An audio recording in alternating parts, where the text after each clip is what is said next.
Yang dimuliakan Allah, kita langsung saja kepada Ustaz kita yang telah hadir, pada Ustaz Ahmad Syedi. Silakan.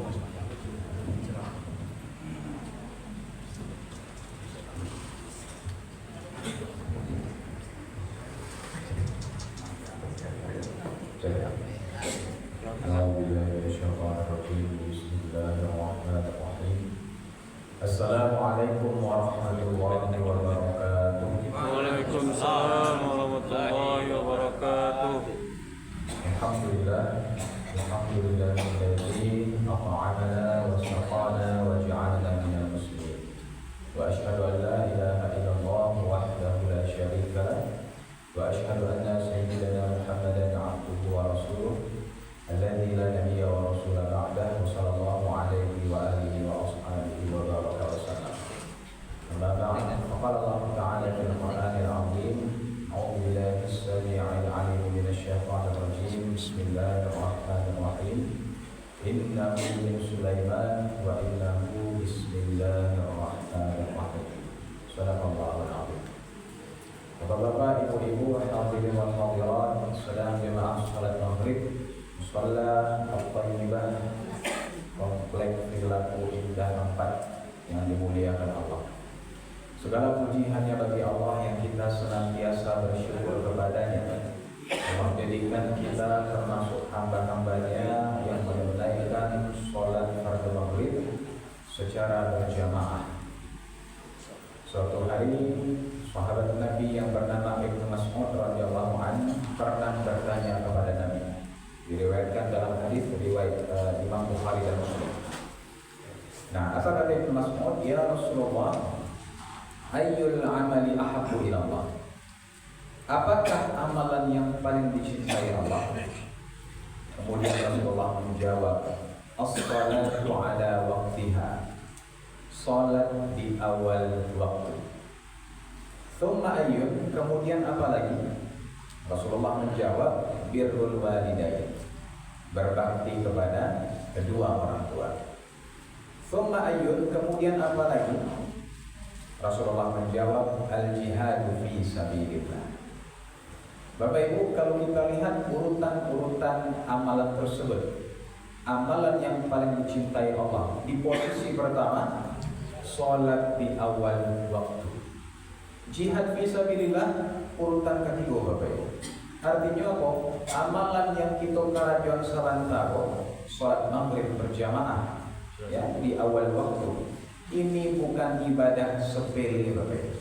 Ini bukan ibadah main-main. Ini bukan ibadah remeh-temeh.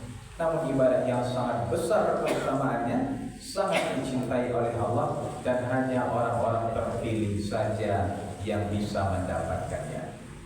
Jadi yang kita karajuan sarantaro, sholat di awal waktu berjamaah di masjid. Nah, maka inilah sebaik-baik sholat yang dilakukan. Usahawan Bapak Ibu, pada 5 waktu sholat 5 waktu tersebut kita dapatkan secara berjamaah di masjid di awal waktu, insya Allah menyelamatkan kita dunia akhirat. Amin ya Rabbal alamin. Salawat dan salam kepada baginda Rasulullah Sallallahu Alaihi Wasallam. Yang terhormat Ketua Pengurus Musalla At-Thayyibah dan jajarannya, yang terhormat para tokoh masyarakat, ibu sejarahan, ini mama, alim ulama, cerdik pandai, baik sampai batanya, maka pulang sampai kabar ibu. Yang terhormat para ustaz yang senantiasa mendampingi kita, mengimami sholat-sholat kita, dan yang terutama pada imam kita yang Imam Idin yang sedang mengimami sholat kita tadi. Umumnya kepada seluruh jemaah, tidak disebut nama, tidak dihimbau gelar, insya Allah kita semua dimuliakan Allah. Amin ya Rabbal alamin. Bapak Ibu, siapa paling jauh rumah dari situ Bapak Ibu? Ada Pak? Yang paling jauh rumahnya? Tidak kampungnya Bapak Ibu? Kalau kampungnya boleh paling jauh mungkin Pak? Apa Pak? Di mana? Balai Baru. Balai Baru? Memang di Balai Baru apa tiga? Iya. Oh, Lalu Balai Baru. lalu Balai Baru. Ibu di mana Bu? Sawali ya? Simpang Tinju. Oh, iya iya. Tunggu Black Pak. Nah, Bapak Ibu, bago anggotanya sianan paling jauh rumahnya, sebab kata Nabi sallallahu alaihi wasallam, a'dhamun nasu ajran fi shalah ab'aduhum. Yang paling jauh, yang paling besar pahalanya ketika sholat adalah yang paling jauh perjalanannya. Kayaknya apakku yang paling gagal kalau begini termasuk ibu, ya, karena paling jauh. Ya, jadi perjalanan itu berpengaruh terhadap pahala sholat kita. Allah itu menghitung pahala tidak serta-merta setiap orang sama, beda Bapak Ibu. Allah lihat bagaimana niatnya, bagaimana kesungguhannya, bagaimana persiapannya, berapa jauh perjalanannya, semua itu dihimpun oleh Allah sebagai pahala. Jadi tidak ada yang sia-sia. Nah, Bapak Ibu sedang jemaah yang mulia, maka beruntunglah bagi kita yang selalu sholat di masjid. Nah, Ustaz, kami tidak masjid dong, musola. Nah, kira-kira sama atau tidak Bapak Ibu? Masjid di musola. Sama ya Pak ya? Nah, soalnya ada di beberapa tempat yang cek pengurusnya kami musola, kami sakit jemaahnya Ustaz. Bapak gitu Pak, yo karena jemaah lagi memilih sholat di masjid baru di musola. Akhirnya kalau di masjid itu banyak keutamaannya, di musola tidak ada loh. Soalnya hadis-hadis Nabi tidak pernah menyebut musola Pak. Masjid saya tadi. Nah, Bapak Ibu, para lu kita sampaikan masjid, musola, surau, langgar, Pak ya. Itu sama Bapak Ibu. Itu masjid ibu sebenarnya. Hanya nama saja yang dibedakan.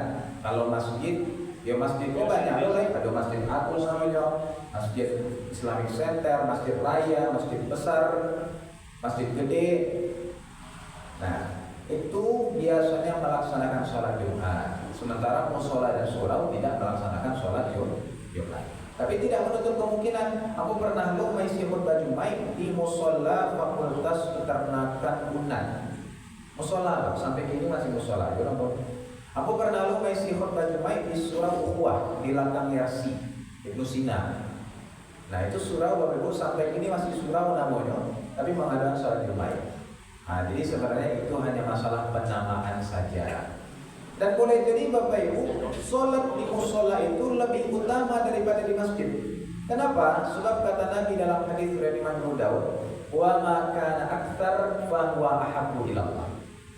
Yang lebih banyak jumlah jemaahnya, itulah yang paling dicintai Allah. Aku pernah maisi di musola Pak, di kampung Jual, ada musola Ar-Rasyid namanya. Jadi ketika aku maisi di situ, memang ramai penuh masa itu. Paling panuh, ibu-ibu, bapak-bapak panuh. Nah, sementara aku pernah maisi di masjidnya gadang, ya, kemudian lawe, ya di salah satu kota Padang, nama Sawi, nama masjidnya Pak, menjaga kode etik jurnalistik. Nah, jadi aku maisi di situ, Bapak Ibu, maisi wirid, banyak lo tonggaknya pada orangnya. Serius Pak. Nah, jadi masjid musola itu sama. Yang paling baik yang mana? Yang paling banyak jumlah jamaahnya. Oh, berarti Ustaz kami pilih masjid atau musola yang ramai jamaahnya. Bukan seperti itu pula. Berlomba-lomba kita meramaikan masjid atau musola di tempat kita masing-masing. Ajak saudara kita, ajak tetangga, ajak masyarakat, insya Allah mengalir kepada kita pahalanya. Bapak Ibu sedang jemaah yang mulia. Jadi di pertemuan pertama ini, ya ini sesuai dengan judul yang diberikan oleh pengurus. Judulnya yakni taati Allah agar hidup menjadi senang. Nah, mentaati perintah Allah itu memang membuat hidup kita senang dan mudah. Dan perintah Allah itu banyak sekali. Nah, sekarang kita sorot salah satunya, perintah Allah yang apabila dilaksanakan membuat kita senang. Dalil kita Quran surah Al-Jumu'ah ayat 10. Apa kata Allah di situ? Na'udzubillahi minasyaitonir rajim. Wadhkurullaha katsiran la'allakum tuflihun.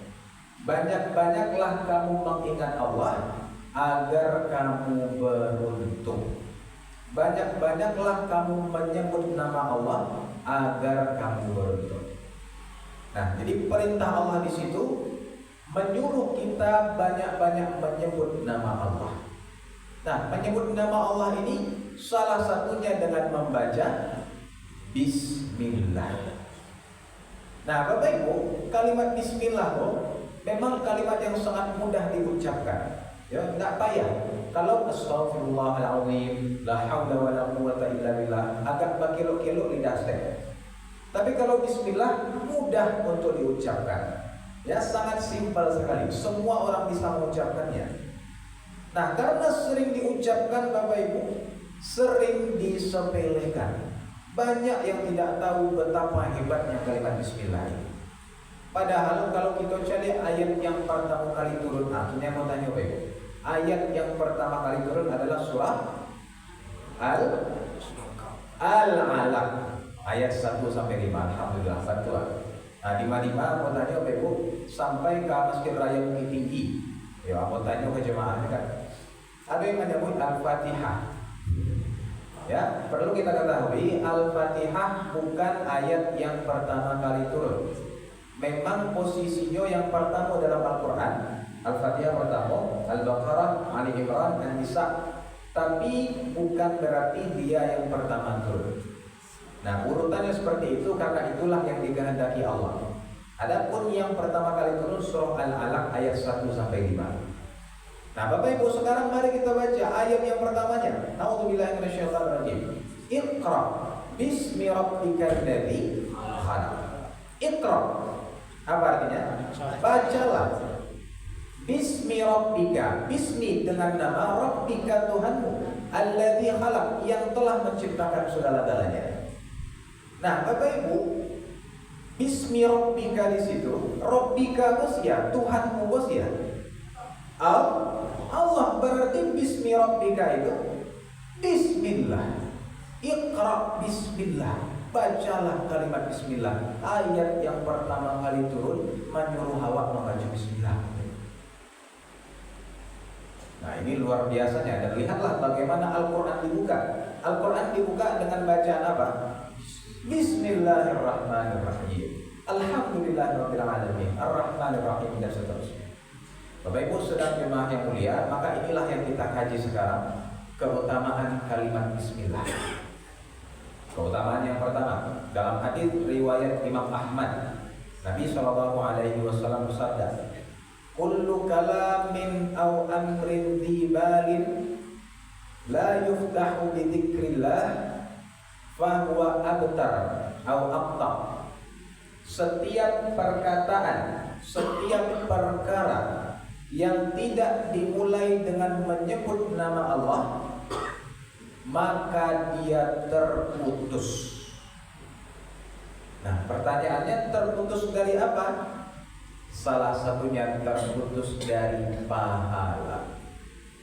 Nah, Bapak Ibu yang mulia, kalau kita makan, minum, kemudian kegiatan sehari-hari, naik motor, naik mobil, ibu-ibu di rumah membasuh piring, membasuh baju kan, mencuci baju, membersihkan rumah, menyapu rumah, itu semua kegiatan mubah. Ya, tidak ada dosa, tidak ada pahala. Kalau makan gitu Bapak Ibu, anak dapat. Tapi kayaknya Pak ya, itu yang pertama. Yang kedua, tanago, ya kan? Tanago bertambah. Yang ketiga, mata mengantuk. Nah, mata mengantuk apa yang kampek lah Ibu. Yang ketiga, hati senang. Tidak bisa dipungkiri Pak, Bu. Salah satu tujuan makan itu membuat hati senang. Itu makanya kalau ada acara baralik, apa inti agenda baralik itu sebenarnya Pak? Apa intinya? Makan Pak. Makan kan? Biarlah tidak ada organ, biarlah tidak mewah-mewah bana pesta, yang penting ada makan. Daripada ada organ mewah tapi tidak ada makan, hamba rasanya. Carilah di balai-balai, di musola, di masjid, di kantor. Tiok rapi pasti ada makanan, pasti ada snack. Goreng, tambah. Nah, lihat tahu Bapak Ibu, aku ada snack. Mulia amat rapi itu Pak, itu benar. Karena makanan tadi tanam hati. Kalau kosong saya nak, kok mau tak kosong saya kau. Akhirnya debat berkepanjangan, baca kak segala macam kan. Nah, makanya ada makanan tadi untuk meredam emosi dari makanya tanam hati. Nah, itu salah satu fungsi makanan. Bapak Ibu sedang jemaah yang mulia, Itu yang kita dapatkan kalau makan. Tapi kalau makan dimulai dengan membaca bismillah, dapet nanti go tadi, dapet lo nan kampeng. Apa itu Bapak Ibu? Dapet pahala. Makan kita itu dihitung sebagai pahala oleh Allah karena dimulai dengan menyebut nama Allah, menjadi amal ibadah dia. Jadi konsekuensi yang pertama, makan dimulai dengan menyebut nama Allah, dapat pahala. Konsekuensi yang kedua, misal ada orang lapar banget, jadi nyom makan, saking laparnya Pak Ibu, nyom makan kok langsung nyuruh dua, makan nasi langsung nyuruh dua, nggak pakai mamunya Pak. Saya pernah Pak Ibu mencari orang kata itu. Aduh Pak, ada orang yang bisa makan nasi tanpa mamunya langsung nyuruh dua. Enggak Pak, memang lagi dia. Dicepet macam. Nah, salah satunya kalau Bapak Ibu Nio tahu orangnya, ada YouTuber namanya Tan Boy Pun. Nah, Tan Boy Pun Bapak, dia bisa makan nasi tanpa mamunya langsung nyuruh dua. Jadi ini mau gadang Pak, mau diulang piton, makanya mau nasi itu mungkin tak itu kan. Nah, misal Bapak Ibu, misal ada orang makan, dia udah capek gitu langsung nyuruh dua, nggak sampai mamunya saking laparnya atau buru-buru. Kironyo dalam nasinya ada ayam sagarang iko. Nggak tahu dia loh. Pas nyuruh dua tak cakir. Tibo ajarnya di sini. Kok bisa Bapak Ibu contoh? Kironyo di awal lain nggak lupa membaca Bismillah, insya Allah matinya husnul khatimah. Nah ini konsekuensi yang kedua. Yang pertama tadi dapat pahala. Yang kedua kalau mati dalam keadaan melaksanakannya husnul khatimah, karena mati dalam keadaan menyebut nama Allah. Maka sangat dianjurkan untuk membaca kalimat bismillah, terutama dalam agenda-agenda berbahaya, adegan-adegan berbahaya, misal mengganti gas. Nah ibu-ibu, kalau mengganti gas, ibu atau apa Bu? Mengganti gas apa? Gas LPG? Ibu?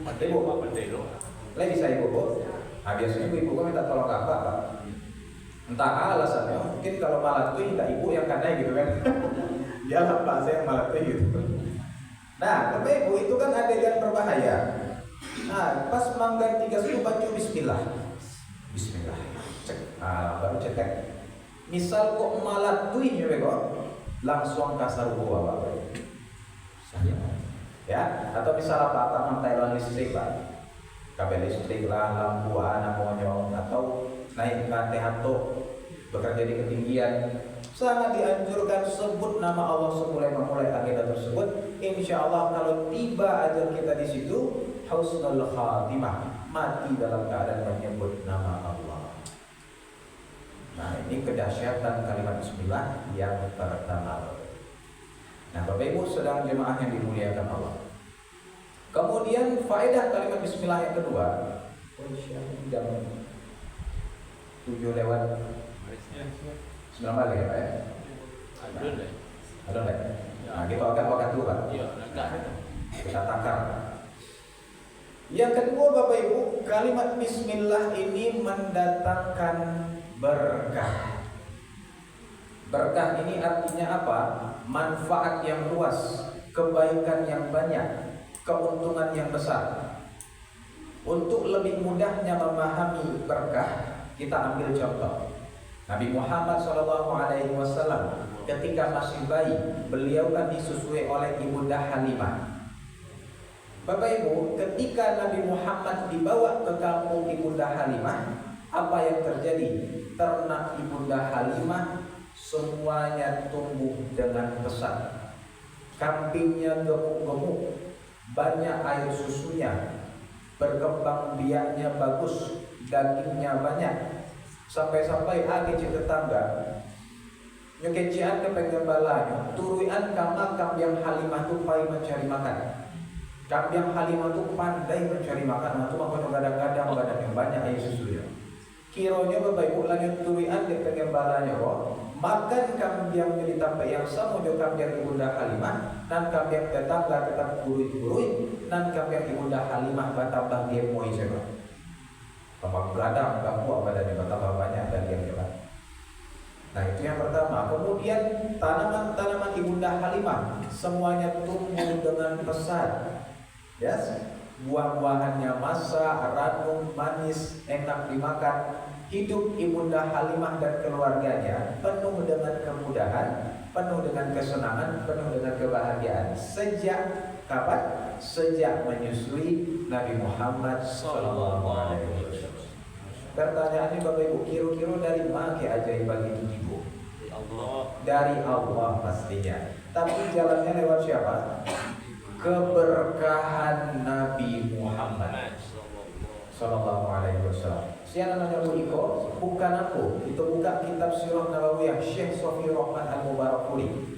Apa kata keluarga Ibunda Halimah? Sungguh bayi yang disusui Halimah ini membawa berkah bagi kami semua. Itulah yang dimaksud sebagai berkah.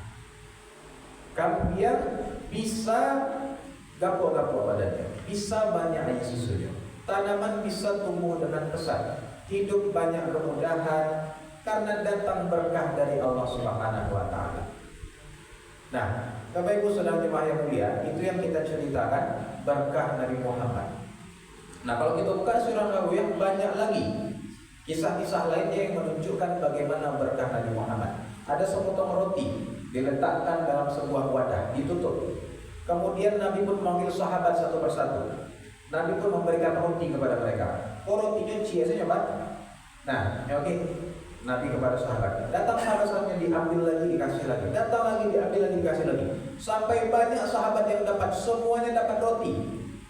Padahal rotinya cieknya pas dibuka wadah tadi Bapak Ibu, roti yang ciek itu masih di situ. Tak bertambah, tetap ciek saja. Jadi berkah kok erat kaitannya dengan mukjizat. Kemudian Nabi juga pernah dalam perjalanan hijrah bersama Abu Bakar berhenti di perkemahan Ummu Ma'bad, meminta air minum. Tidak ada air minum, yang ada seekor kambing yang sudah tidak ada susunya. Bawa kamari ke Nabi. Akhirnya setelah didatangkan, Nabi pun membaca bismillah, lalu membaca doa-doa tertentu. Kemudian Nabi perah susunya, keluarlah susu sebanyak-banyaknya. Sampai-sampai orang yang di kemah Ummu Ma'bad itu minum susu sampai kenyang saudara. Nabi dan Abu Bakar minum susu sampai kenyang. Dan Nabi bahkan meninggalkan banyak stok air susu untuk Ummu Ma'bad dan keluarganya. Nah, semua ini adalah berkah Nabi Muhammad. Ini yang kita kaji berkah kalimat Bismillah. Kalimat Bismillah juga mendatangkan berkah. Nah, Bapak Ibu, dalam hadis riwayat Imam At-Tirmidzi diceritakan pernah Rasulullah makan bersama 6 orang sahabatnya. Tiba-tiba datang orang Badui ikut makan bersama mereka, lalu memakan 2 suapan. Akhirnya Nabi Bapak Ibu, Nabi pun bersabda, "Ama innahu law sama lakafakum." Seandainya orang itu menyebut nama Allah ketika mau makan tadi, makanan ini pasti cukup untuk kalian semua. Nah, Bapak Ibu, berkah kalimat Bismillah memberikan kecukupan kepada orang yang makan. Jadi misal Bapak Ibu badmu di rumah, apa badmu ibu di rumah, parui lapar, makanan nado tapi cukup untuk surang orang. Hari hujan lebih tak bisa keluar, tak bisa mamangan. Apa solusinya? Lapangkan hati, lapangkan dadu, ikhlaskan niat, baca bismillah, makan sambil yang berdua. Insya Allah cukup. Berkah kalimat bismillah. Nah, balik kepada hadis yang di awal tadi. Kata Nabi, kullu amrin dzibalin la yubdahu bi dzikrillah fa huwa abtar. Setiap perkara yang tidak dimulai dengan menyebut nama Allah maka terputus. Salah satunya tadi terputus dari pahala yang kita bahas, sekarang terputus dari berkah. Salah satu bentuk berkah itu Bapak Ibu, kecukupan atas makanan, rasa kenyang. Itu datang dari Allah Subhanahu wa taala. Makanya banyak orang kok lah makan banyak tak kenyang-kenyang Pak. Lapar sih tapi, kurang sih tapi tidak cukup-cukup. Lupa baca bismillah. Sementara yang memberikan kecukupan siapa? Hanya Allah yang berkuasa memberikan kecukupan. Nah, itu makanya Bapak Ibu kalau acuk lapar-lapar gitu kan tak kenyang-kenyang, nah, mungkin lupa baca bismillah. Nah, maka apabila makan kita baca bismillah, insya Allah makanan itu mencukupi kita. Satu makanan mencukupi 2 orang, 2 makanan mencukupi 3 orang, 3 mencukupi 4, 4 mencukupi 5, dan seterusnya. Nah, ini berkah kalimat bismillah. Atau misal ibu-ibu pai baraleko, pas ibu pulang ke rumah centang perenang, tidak ada orang selain ibu di rumah, ibu seorang saja. Nah, jangan berang-berang bu, karena tidak ada orang di rumah kan, siapa ibu berangan? Itu heran tuh tetangga kan, mama mengicip surang ya boleh. Nah, lapangkan dado, ikhlaskan niat, baca bismillah, karajuan cie-cie bu, insya Allah selesai bu. Jadi kan selesai bu, nyusah iyo bu, tapi selesai bu beda. Nah, lain cocok tuh bu. Oh bu, tidak lalu ibu bu. Kalau aku mati ya tujuannya bu. Tidak akan lalu ibu bu, heran bu kan. Nah, Bapak Ibu sedang jemaah yang mulia, maka inilah manfaat kalimat bismillah yang kedua, mendatangkan berkah, memberikan kecukupan kepada kita dalam aktivitas kita. Nah, berbicara masalah makanan tadi Bapak Ibu, salah satu bentuk berkah makanan juga, makanan menjadi obat bagi diri kita. Jadi misal sakit, kita baca bismillah, ya tambahkan doa, ya Allah jadikan makanan ini sebagai obat bagi penyakit saya, atau minuman ini makan Bapak Ibu, insya Allah menjadi ubelo bagi penyakit dan lain sebagainya. Berkah itu banyak bentuknya Bapak Ibu, kecukupan, menjadi obat, menjadi penyenang hati tadi. Makanya banyak orang ketika makan senang hatinya kan, itu salah satu bentuk berkah juga, kebaikan-kebaikan dari Allah. Nah Bapak Ibu sedang jemaah yang mulia, lain masih jual Bapak Ibu, lain masih jual obat, lain mulia, alhamdulillah. Nah masih ada boleh Bapak Ibu, dan waktu itu tidak lama, jadi aku harapkan Bapak Ibu bisa fokus kepada Allah. Ibu-ibu fokus kepada Allah, tapi jangan fokus mana Bu, takutnya dari mata turun ke hati. Nah bagara, ayo bagara. Bapak Ibu sedang jemaah yang mulia. Kemudian manfaat kalimat bismillah yang ketiga, menjauhkan kita dari syaitan. Dalam hadis riwayat Imam Muslim, Nabi SAW bersabda, "Idza dakhala ar-rajulu baitah," apabila seseorang masuk ke dalam rumahnya, "fadzakarallaha 'inda dukhulihi wa 'inda ta'amih," dia sebut nama Allah ketika masuk ke dalam rumahnya itu dan ketika dia mau makan.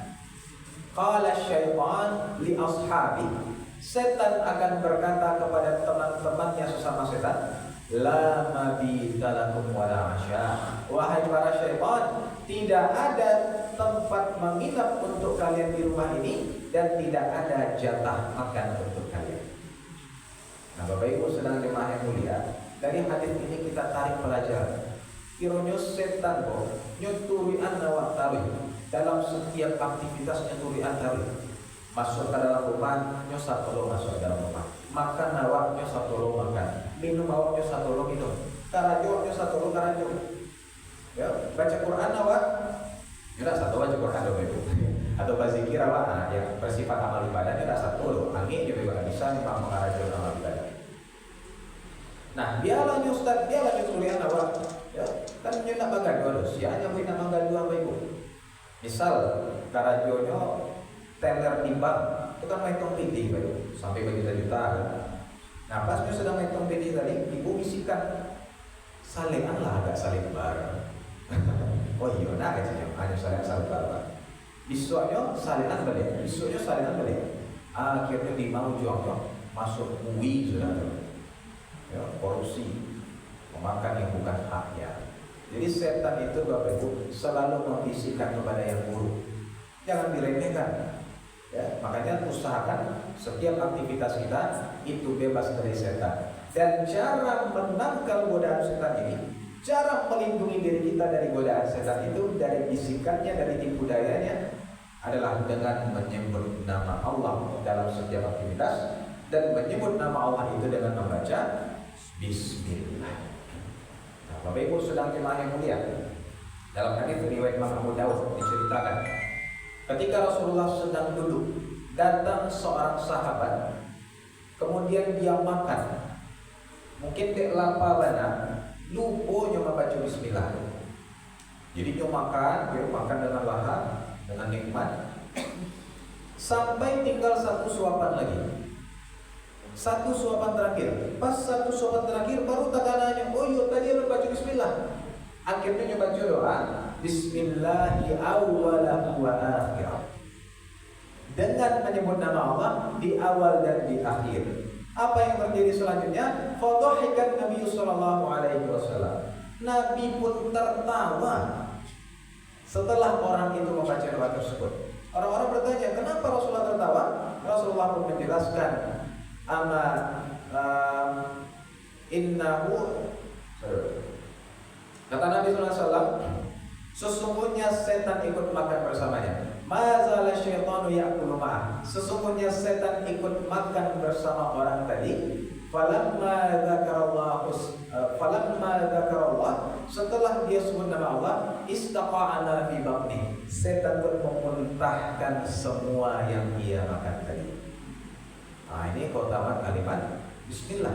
Dibaca di awal, menangkal setan tidak bisa ikut dalam pekerjaan kita. Dibaca di tengah-tengah, kalau kita makan nyemuntahan bagi syaitan, ya, atau perbuatan jahatnya dia batalkan terhadap kita, langsung dia kabur lari ke diri. Nah, tapi membana jangan dijadikan alasan untuk mengarahi setan. Tapi kok timbul iseng dalam pikirannya, yang makan sangajo tidak baca bismillah, sangajo namanya nyebut nama Allah. Abeko di tengah-tengah, langkah habis tinggal satu suolai, baru dia baca.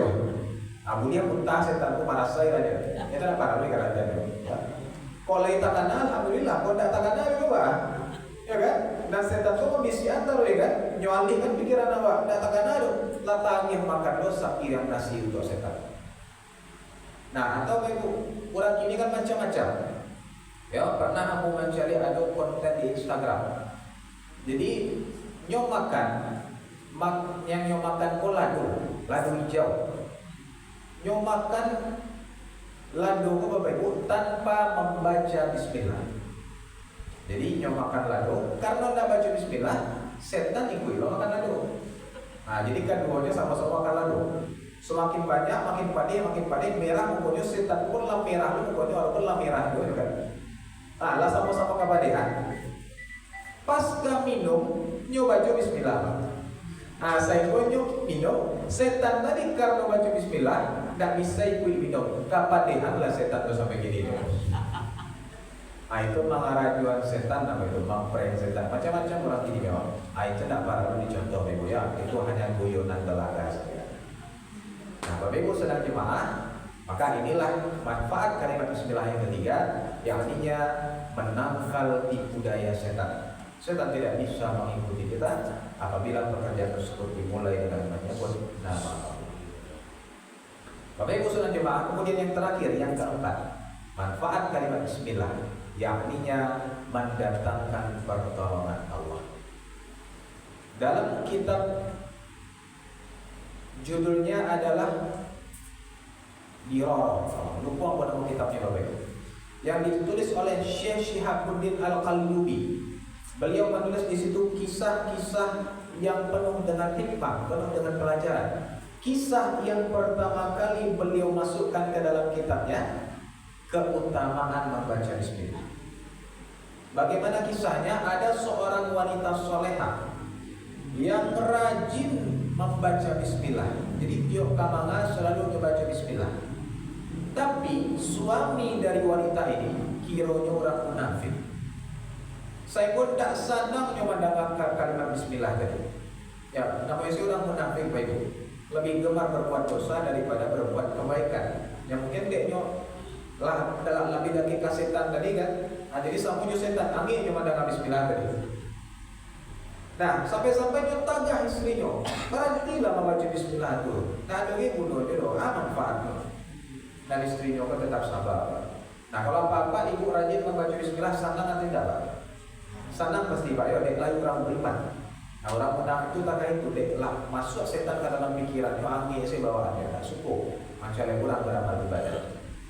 Nah, sampai-sampai kecil suaminya, suatu hari akan kubuat engkau menyesal dengan kalimat bismillah itu.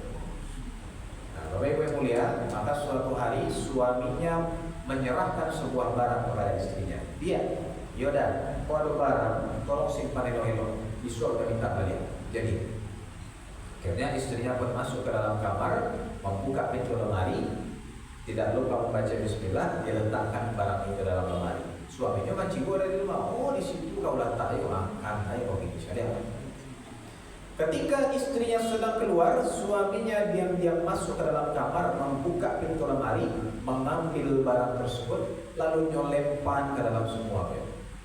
Ke dalam semua, Pak. Nah, niatnya apa tujuannya untuk mempermalukan istrinya. Mulai istrinya ke baranti membaca bismillah, bismillah saja jumlah ini cari bismillah kau dulu. Nah, ketika istrinya pulang dari luar, kembali ke rumah, ditanyakan oleh suaminya, dia, Yoda, tolong ambilkan barang yang orang udah suruh simpan batang, udah parah lu. Jadi, istrinya pun masuk ke dalam kamar tanpa tahu apa-apa. Dibukanya pintu lemari, tidak lupa membaca. Dalam waktu yang sesingkat itu, ketika dia membuka pintunya, Allah langsung memerintahkan malaikat mengambil barang yang dilempar tersebut tadi, lalu dikembalikan ke dalam lemari. Saya ketika dibuka, teringlah hatu bagian barang tersebut. Istrinya pun mengambil barang tersebut. Dia tidak tahu apa-apa, Bapak Ibu, lalu menyerahkan kepada suaminya. Suaminya terkejut, bukan kepala. Bapak Ibu sedang jemaah yang mulia, akhirnya suaminya pun menyampaikan apa niat busuknya kepada istrinya. Kemudian sejak saat itu suaminya pun bertaubat kepada Allah, dan sejak saat itu membiasakan membaca bismillah dalam kehidupan sehari-hari. Bapak Ibu yang mulia, keutamaan kalimat bismillah yang keempat, mendatangkan pertolongan Allah dari jalan yang tidak disangka-sangka. Aku qouli hadza wa sallallahu alaihi wa sallallahu ala nabiyyina Muhammadin wa ala alihi wa sahbihi ajma'in walhamdulillahi rabbil alamin.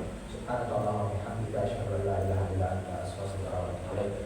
Bapak Ibu yang mulia, barangkali itu sakit dari yang belum, mudah-mudahan ada manfaat.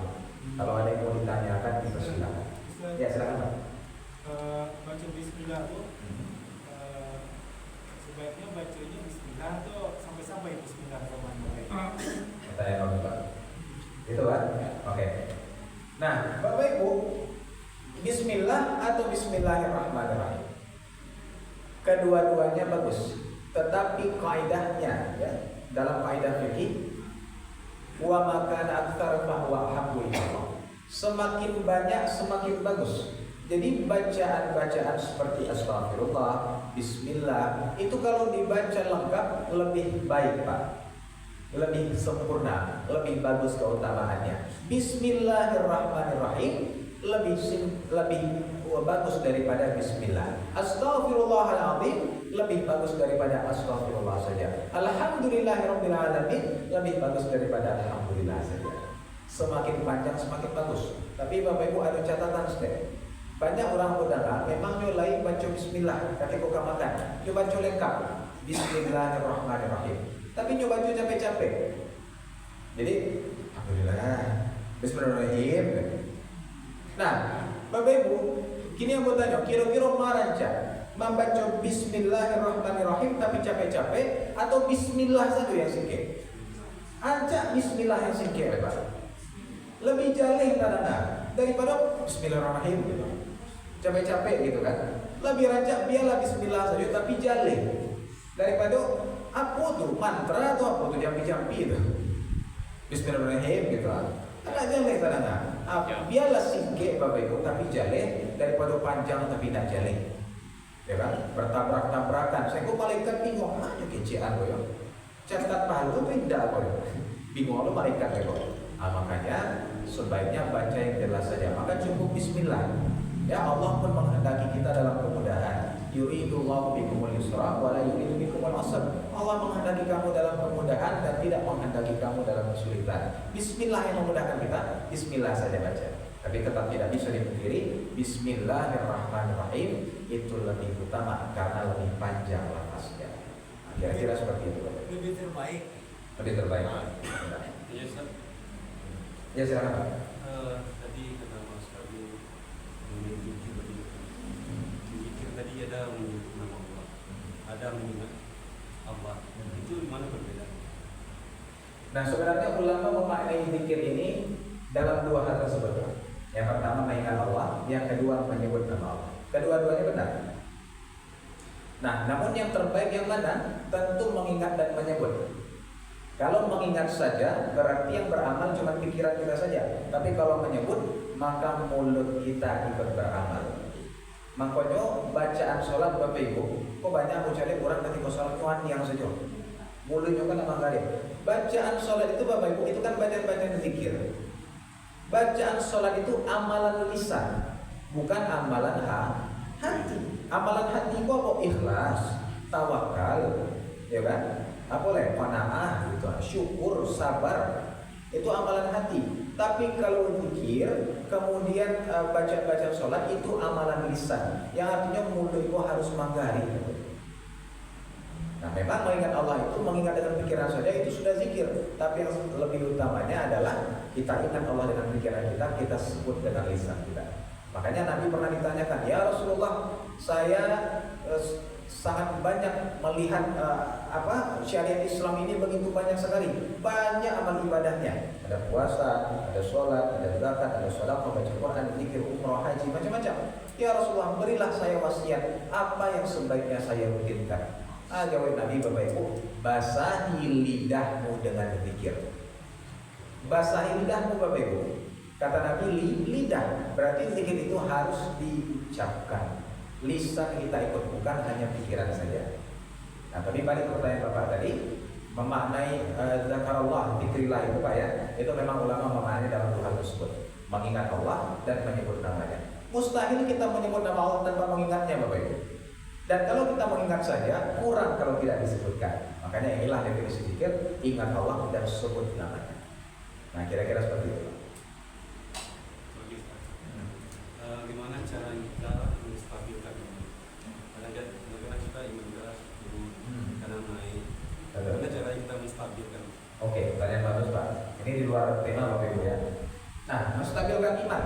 Jadi memang sudah dimaklumi Bapak Ibu bahwa kita manusia biasa ini itu imannya naik turun, ya, mankus. Jadi kadang turun, mankus itu turun. Nah, lantas bagaimana caranya? Caranya adalah berusaha. Nah, Bapak Ibu, ketika kita sedang rajin-rajinnya, alhamdulillah, maka kita lanjutkan. Tapi kadang tiba masuknya, kita mau malih. Misal biasa bangun tahajud, tiba-tiba lama lesi tahajud. Biasanya puasa sunnah, tiba-tiba lama lesi puasa sunnah. Biasanya sedekah, biasanya baca Quran sampai setengah juz, zikir sampai 100 kali istighfarnya sore hari dan pagi hari. Nah, lantas bagaimana Bapak Ibu yang dirahmati Allah? Caranya adalah dengan memaksakan. Memaksakan itu dalam bahasa Islamnya adalah mujahadah. Jadi berusaha, berjuang untuk bisa melaksanakan amalan tersebut. Harus dipaksakan Bapak Ibu. Ya, tidak bisa kita mengikuti kehendak badan kita. Dan justru disitulah letak Allah sangat mencintai hambanya. Kalau kita turian saja badan kau di mana letak perjuangan awak? Di mana letak pengorbanannya? Ya kan, sementara Nabi dan para sahabat dulu berjihad dengan harta mereka, dengan darah mereka, nampak perjuangannya. Awak akulah perjuangan awak. Badan kau juga dipaturi antara. Di mana letak perjuangan itu? Nah, maka dengan bermujahadah itulah caranya. Kalau seandainya sudah terasa iman itu, paksakan Bapak Ibu. Walaupun bareng rasanya sholat tahajud, tetap laksanakan. Bareng sholat sunnah, laksanakan. Paksakan saja. Kita paksakan terus. Allah sudah jadikan sunnatullah bagi badan kita ini. Ala bisa karena biasa. Kalau kita biasakan terus, lama-lama nanti akan menikmati. Nah, maka kalau seandainya dia sedang kencang-kencangnya Pak, maka alhamdulillah kita laksanakan. Tapi ketika dia sudah mulai turun, paksakan Bapak Ibu. Ya, jangan kasih kendor. Itu bahasa orang ini kan. Jangan kasih kendor, paksakan terus. Insya Allah Allah akan berikan kemudahan nanti kepada kita. Saat itu mungkin banyak setan. Benar. Nah, mungkin kurang banyak nama Allah tadi Pak ya. Makanya betul kata Allah dalam Al-Quran, wa dzakarallaha katsiran la'allakum tuflihun. Banyak-banyaklah menyebut nama Allah, maka kamu pasti beruntung di akhirat. Bapak Ibu yang mulia, sudah masuk waktu isya, masih ada pertanyaan, silakan. Pas? Ibu pas Bu? Nah, oke. Pas Pak ya. Baik Bapak Ibu yang mulia, barangkali itu sakit dari aku, mudah-mudahan ada manfaatnya. Terima kasih Bapak Ibu, banyak maaf. Wassalamualaikum warahmatullahi wabarakatuh. Waalaikumsalam warahmatullahi wabarakatuh.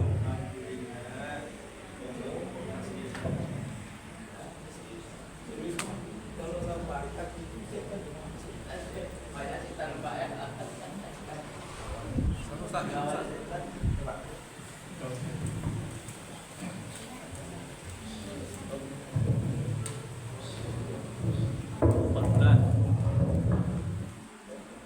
Allahu Akbar, Allahu Akbar. Allahu Akbar, Allahu Akbar. Asyhadu an la ilaha illallah.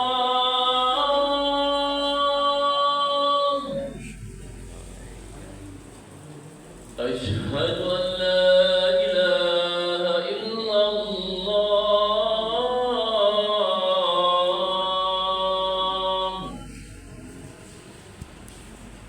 أشهد أن محمدا رسول الله.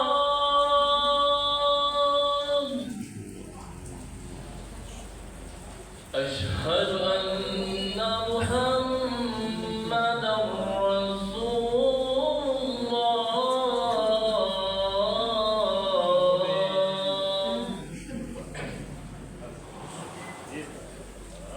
حي على الصلاة،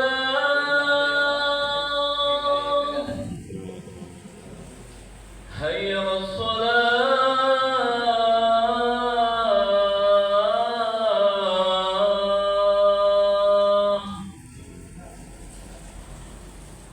حي على الفلاح،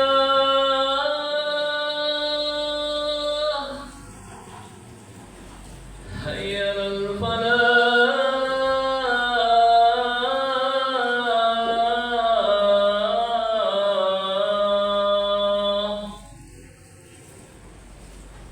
الله أكبر،